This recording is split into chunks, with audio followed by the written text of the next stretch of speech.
আজকে আমরা যে টপিকটা শুরু করব সেটা হলো ক্যালকাটা ইউনিভার্সিটির বিএ ইকোনমিক্স অনার্সের যে সিলেবাস আছে তার সেকেন্ড চ্যাপ্টারের ফার্স্ট টপিক ডিমান্ড। আর ডিমান্ডে আমরা যেই টপিকগুলো পড়ব, number one, demand and its determinants; number two, demand curve; number three, movement in demand; number four, shift in demand curve; number five, movement versus shift; এবং শেষে যে টপিকটা পড়ব সেটা হলো market demand curve and its determinants. At first আমাদের যেটা জানতে হবে, হোয়াট ইজ ডিমান্ড। ডিমান্ডটা কি? Demand is the quantity of commodity which a person is ready to buy at different prices over a period. একজন কনজিউমার যে দামে, যে ডিফারেন্ট প্রাইসে, যে different quantity of goods purchase করার জন্য রেডি থাকে একজন কনজিউমার, সেটাই হলো ডিমান্ড। যেমন তুমি বাজারে গেলে 1 কেজি আলু তুমি কত টাকা দিয়ে নেবে?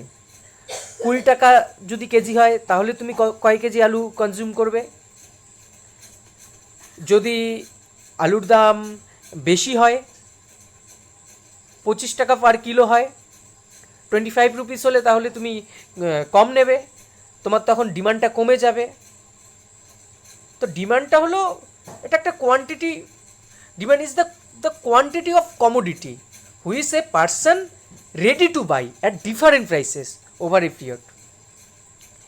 এই যে ডিমান্ডটা কতগুলো ফ্যাক্টরের উপর ডিপেন্ড করে, অনলি প্রাইসের উপর ডিপেন্ড করে না।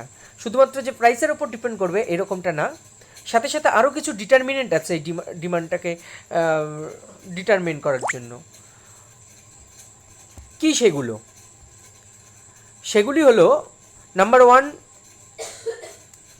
যেটা আমরা জানি, price of the good. Number one হলো প্রাইস অফ দ্য গুড। একটা গুড, তুমি বাজারে আলু নেবে, আলুটার কেজি কত, এটার উপর ডিপেন্ড করবে তুমি কতটা নেবে। তারপরেও শুধুমাত্র যে ওই কমোডিটির উপর ডিপেন্ড করবে এরকমটা না, সাথে সাথে price of the related good. Price of the related গুডগুলোর প্রাইস কী আছে। তুমি আলু নিচ্ছ, আলুর সাথে সাথে তুমি বেগুনটা দেখবে, ঝিঙেটা দেখবে, তার দামটা কী আছে। মনে করো আলুর দাম কোনো সময় বেশি হলো, প্রাইস আলুর দাম বেশি, এটা প্রাইস অফ আলু, এই পটেটোর দাম বেশি, তখন তুমি কি করবে? সাথে তুমি পাশে ঝিঙে দেখছো, হঠাৎ করে দেখছো ঝিঙে বা পটল এগুলো দাম হঠাৎ করে মার্কেটে কম, তাহলে কি করবে? এটার প্রাইস যদি কম হয়, ঝিঙে বা পটল, তখন তুমি কি করবে? আমি আজকে আলুটা কম খাবো, আজকে আলুটা কম কিনবো। তাহলে কি, এই যে ঝিঙের যে প্রাইস, এটার জন্য আলুর ডিমান্ডে একটা আলুর যে ডিমান্ডটা তার একটা তফাৎ হয়ে যাচ্ছে, তখন তুমি কম কিনবে। এই জন্য রিলেটেড গুডের ওপর ডিপেন্ড করে। সাথে সাথে কি সের ওপর ডিপেন্ড করে? Income of the consumer. তুমি যে কোনো কনজিউমারের যে কতটা ইনকাম আছে তার উপর ডিপেন্ড করবে। আরেকটা লাস্ট যেটা আছে, বা অনেকগুলোই আছে, যেমন কনজিউমার এক্সপেকটেশন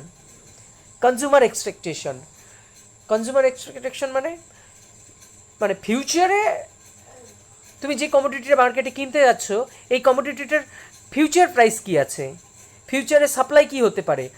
তুমি এই যে আলুই কিনতে যাচ্ছ, আলুটাই ধরে নিচ্ছি, তুমি মনে করছো আগামী মাসে বা আগামী 7 দিনের মধ্যে আলুটার প্রাইস কমতে পারে, তাহলে কি করবে? আলুর প্রাইস কমতে পারে 7 দিন পরে। যদি 7 দিন পরে আলুর প্রাইস কমে, তোমার এক্সপেকটেশনটা যদি এইরকম থাকে, তাহলে তুমি কি করবে? তাহলে তোমরা এখন কম আলু কিনবে, কারণ 7 দিন পরে যখন কমবে তখন বেশি বেশি খাবো। বা মনে হলো 7 দিন পরে বাড়বে, 7 দিন পরে আলুর প্রাইসটা বাড়বে, তখন কি করবে? এখন বেশি বেশি কিনে স্টক করবে। তাহলে কি, যদি তোমার এক্সপেকটেশন এরকমটা থাকে যে 7 দিন পরে আলুটার দাম বাড়তে পারে, তাহলে কি করবে? এখন বেশি বেশি বাই করবে। তাহলে তোমার যে এক্সপেকটেশনটা কি, ভবিষ্যতে এই এই এই এই কমোডিটিটার প্রাইস ইনক্রিজ করবে না ফল করবে, এর সাপ্লাই ইনক্রিজ করবে না ফল করবে, এর যে এক্সপেকটেশন তার উপরে কিন্তু বর্তমানের যে ডিমান্ড, সেই ডিমান্ডটা কিন্তু ডিপেন্ড করছে। এরপরে আমরা যেটা দেখব, ডিমান্ড কার্ভটা কীরকম হয়। আচ্ছা,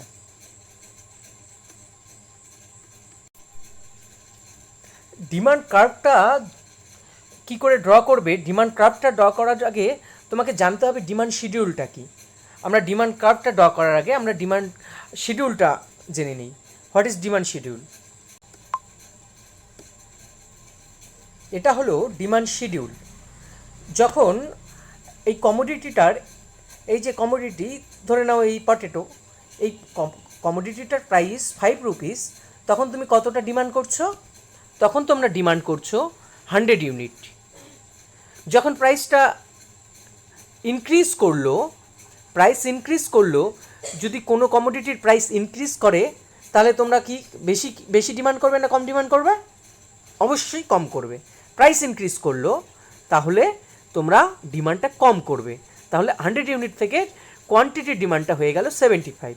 একই রকম যদি প্রাইসটা আরও ইনক্রিজ করে, 15 রুপিস হয়ে যায়, তাহলে কোয়ান্টিটি ডিমান্ড আরও ডিক্রিজ করবে, 50 ইউনিট কোয়ান্টিটি ডিমান্ড হবে। এটাই তুমি রাইট সাইডে যে গ্রাফটা আছে এখানে পুট করে দাও। তাহলে তোমার যখন প্রাইস 5 রুপিস, তখন কোয়ান্টিটি ডিমান্ড কত? এই এক্স অ্যাক্সিস, এটা কি এক্স অ্যাক্সিস? এই এক্স অ্যাক্সিসে তোমরা মেজার করছো কোয়ান্টিটি ডিমান্ডেড, আর ওয়াই অ্যাক্সিসে মেজার করছো প্রাইস। এক্স অ্যাক্সিসে কোয়ান্টিটি ডিমান্ডেড, ওয়াই অ্যাক্সিসে প্রাইস। যখন এই কমোডিটিটার প্রাইস 5 রুপিস, তখন কতটা ডিমান্ড করছো? এতটা। এখন প্রাইসটা ইনক্রিজ করলো, কতটা হলো প্রাইসটা ইনক্রিজ করে এতটা হলো। তাহলে তখন কোয়ান্টিটি ডিমান্ড কত? প্রাইস ইনক্রিজ করলো, এই সময় দেখো কোয়ান্টিটি ডিমান্ডটা কমে গিয়ে কতটা হলো? এতটা হলো। তাহলে এই পয়েন্ট এটাই অ্যাড করে দাও, এই পয়েন্টটা পাবে। একইভাবে প্রাইস আরও ইনক্রিজ যদি করে, এটা 10 রুপিস থেকে 15 রুপিস হয়ে যায়, তাহলে প্রাইস ইনক্রিজ করলো, কোয়ান্টিটি ডিমান্ড, তোমার ডিমান্ড কমে গেল, এতটা হলো। এই পয়েন্ট এটাকে জয়েন করে দাও। এটাকে জয়েন করে দিলে তোমরা কোন পয়েন্টটা পাচ্ছ? এই পয়েন্টটা। এই একটা পয়েন্ট, এই একটা পয়েন্ট, এই একটা পয়েন্ট, এই পয়েন্টগুলোকে জয়েন করে দিলে যে তোমরা লাইনটা পাচ্ছ, এই লাইনটাকেই বলে ডিমান্ড কার্ভ। এই তো হয়ে গেল ডিমান্ড কার্ভ। এখন এর পরের পয়েন্ট যেটা আমরা পড়ব বলেছিলাম, movement along the demand curve.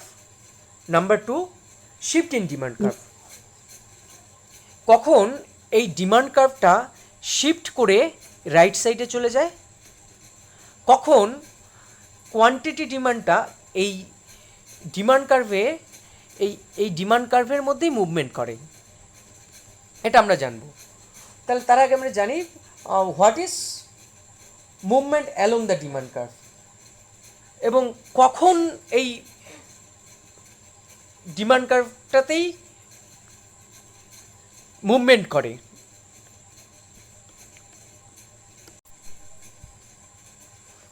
কখন movement along the demand curve হয়? Movement along the demand curve occurred when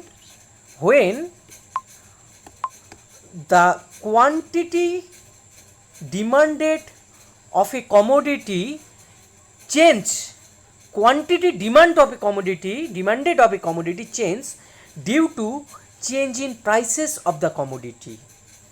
একটা গুড এর ডিমান্ডের কখন চেঞ্জ হবে, ডিমান্ড কার্ভের এই অ্যালং দ্য ডিমান্ড কার্ভ কখন মুভমেন্ট হবে, এটা হবে যখন ওই কমোডিটিটার প্রাইস চেঞ্জ হবে। প্রাইস চেঞ্জের ফলে কোয়ান্টিটির যা চেঞ্জ হয় এটাই হলো movement along the demand curve. Movement দুরকম হতে পারে। Number 1 upward movement, number 2 downward movement. Upward movement কখন হচ্ছে, ডাউনওয়ার্ড মুভমেন্ট কখন হচ্ছে, যখন প্রাইস ইনক্রিজ করছে, আমরা ওয়াই এক্সিসে কী মেজার করি, প্রাইস, এক্স এক্সিসে মেজার করি কোয়ান্টিটি। যখন প্রাইস ইনক্রিজ হবে তখন কোয়ান্টিটি ডিক্রিজ হবে। যখন তাহলে এটা কোন দিকে মুভমেন্ট হলো, এটা আপওয়ার্ড মুভমেন্ট হলো। যখন প্রাইস ইনক্রিজ হবে তখন আপওয়ার্ড মুভমেন্ট হবে।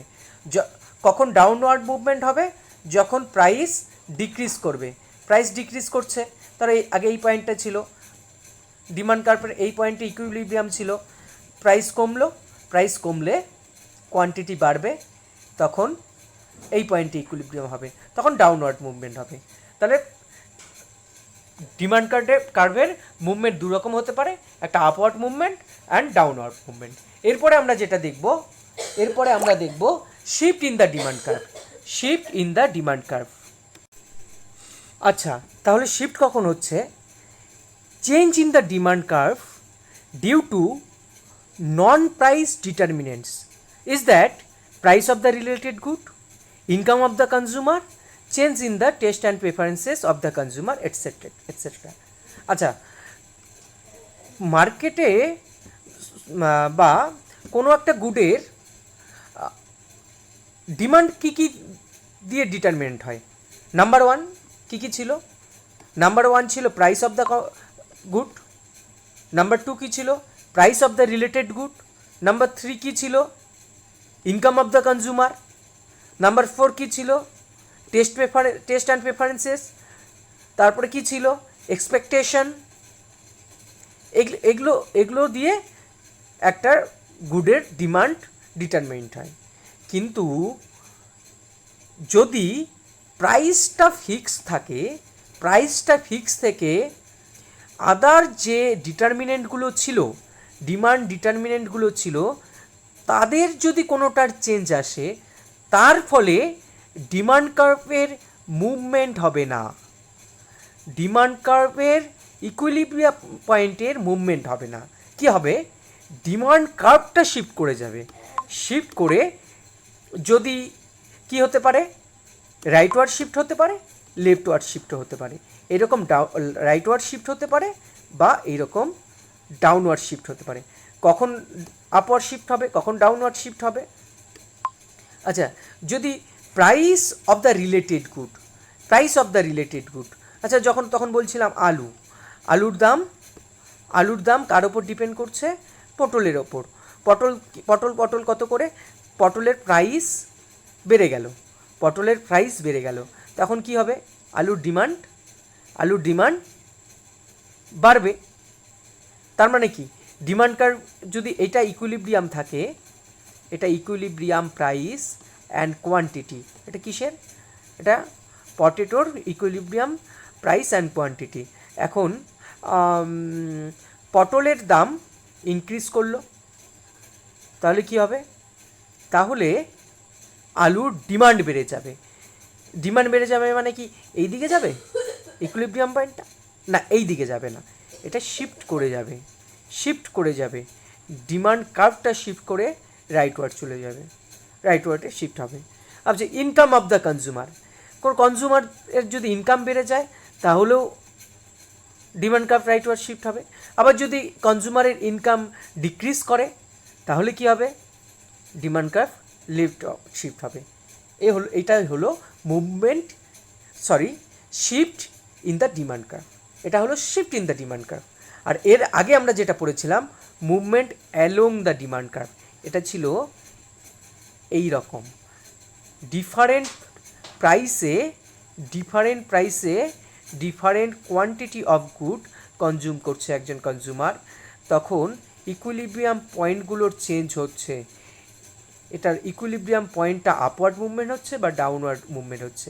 এটা হলো movement along the demand curve, এটা হলো shift in the demand curve. এই দুটোই হলো shift in the demand curve and movement along the demand কার্ভের মধ্যে ডিফারেন্স। আচ্ছা, এরপরে আমরা যেই টপিকটা পড়ব সেটা হলো market demand curve. Market demand কার্ভটা কি? মার্কেট ডিমান্ড কার্ভটা হলো ইন্ডিভিজুয়াল ডিমান্ড কার্ভের হরাইজন্টাল সামেশন। আমরা ওপরে যে ডিমান্ড কার্ভটা পড়লাম, যে ডিমান্ড কার্ভের কথা জানলাম, এটা হলো ইন্ডিভিজুয়াল ডিমান্ড লাইন বা ডিমান্ড কার্ভ। একটা কমোডিটির ডিমান্ড, এটা কিন্তু টোটাল মার্কেটের ডিমান্ড না। এই ডিমান্ড কার্ভটা, এই যে ডিমান্ড কার্ভটা আমরা ড্র করেছিলাম, এটা কি টোটাল মার্কেটের ডিমান্ড কার্ভ? না, এটা একটা কমোডিটির ডিমান্ড কার্ভ। তাহলে আমরা মার্কেট ডিমান্ড কার্ভ কী করে পাবো? যেমন এটা কি, এটা কার ডিমান্ড কার্ভ? এটা পটেটোর ডিমান্ড কার্ভ। এটা ডিমান্ড কার্ভ অফ পটেটো। আরেকটা এইরকম ডিমান্ড কার্ভ আছে, এটা কার? Demand curve of onion. এরকম মার্কেটে আরেকটা কমোডিটি আছে soap, demand curve of soap, demand curve of rice. এই যে এগুলো হলো সবগুলো ইন্ডিভিজুয়াল ডিমান্ড কার্ভ। এই ইন্ডিভিজুয়াল ডিমান্ড কার্ভগুলোর যদি আমরা হরাইজন্টাল সামেশন করি তাহলে আমরা পাবো মার্কেট ডিমান্ড কার্ভ। আচ্ছা, কি করে পাবো দেখি? তাহলে আমাদের আগে ডিমান্ড কার্ভ ড্র করতে হবে। আমাদের more than one demand curve draw করতে হবে।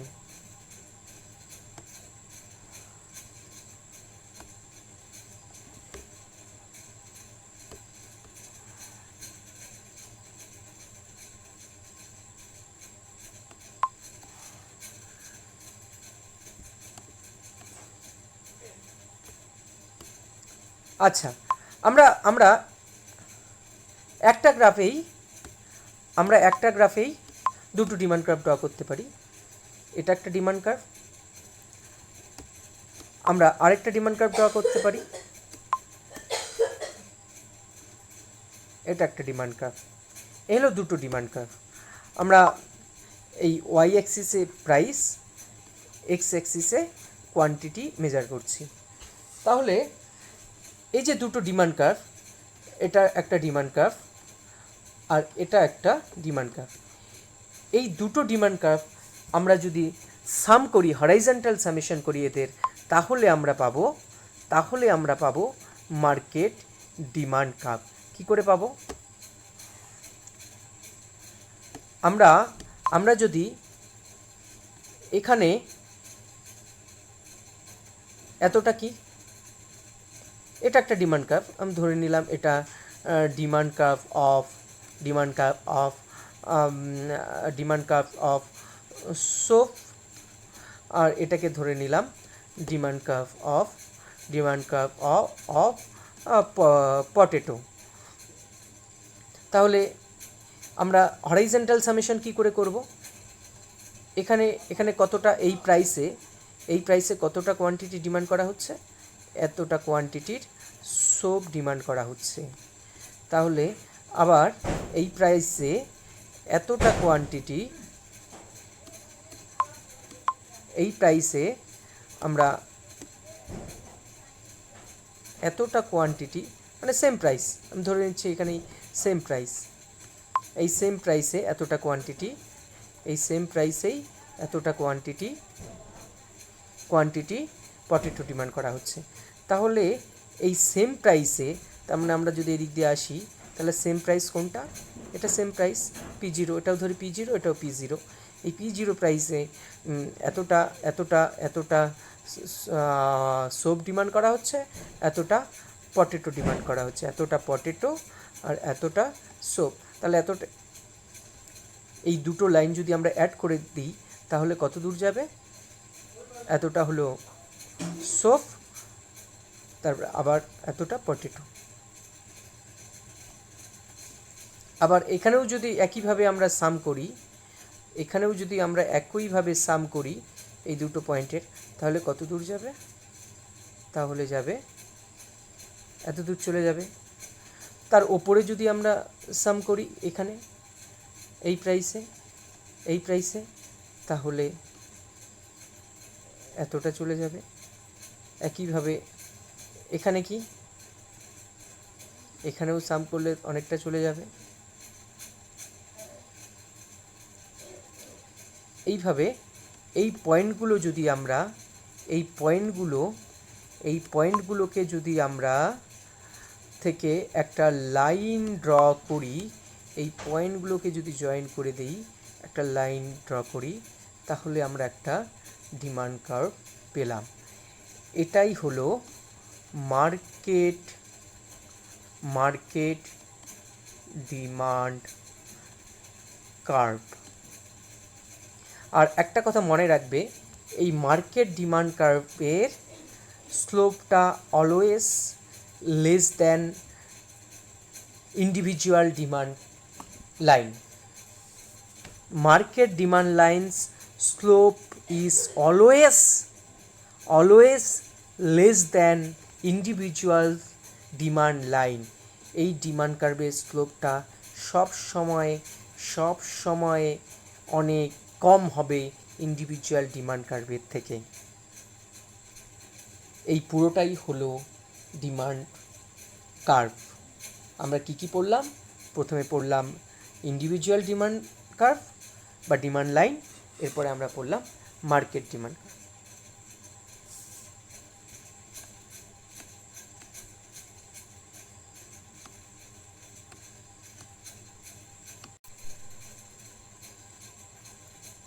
এই market ডিমান্ডটা key market ডিমান্ডের ডিটারমিনেন্টসগুলো key key?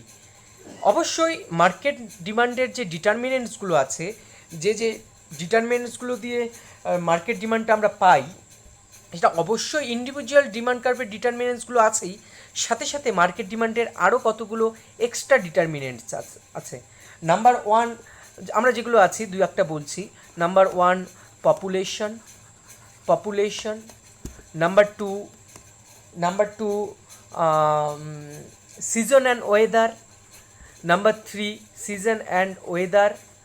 Number three distribution of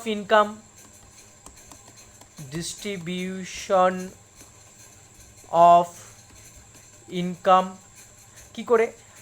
ধরে নাও যদি ইন্ডিয়াতে হঠাৎ করে পপুলেশন ইনক্রিজ করে, তাহলে কি হবে? মার্কেটের ডিমান্ডটা বাড়বে, টোটাল মার্কেটের ডিমান্ড বাড়বে। যদি সিজনের কারণেও মার্কেটের ডিমান্ড অনেক সময় ইনক্রিজ হতে পারে। ডিস্ট্রিবিউশন অফ ইনকামের জন্য মার্কেট ডিমান্ডের চেঞ্জ আসে। যদি সবার কাছে ইনকাম ঠিকঠাক ডিস্ট্রিবিউশন হয়, ইকুয়ালি ডিস্ট্রিবিউট হয় ইনকাম, তাহলে মার্কেটে ডিমান্ড বাড়বে। যদি ইনকামটা ইকুয়ালি ডিস্ট্রিবিউট হয়, তাহলে ইনকামটা নিচু স্তরে যারা মানুষ আছে তাদের কাছেও পৌঁছবে। তাহলে কি হবে? তাহলে সবার কাছে টাকা থাকবে, সবাই ডিমান্ড করতে পারবে।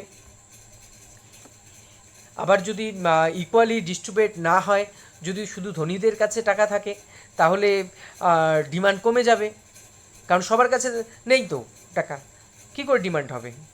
তাহলে ডিস্ট্রিবিউশনের উপর ইনকাম মার্কেট ডিমান্ড নির্ধারণ হবে।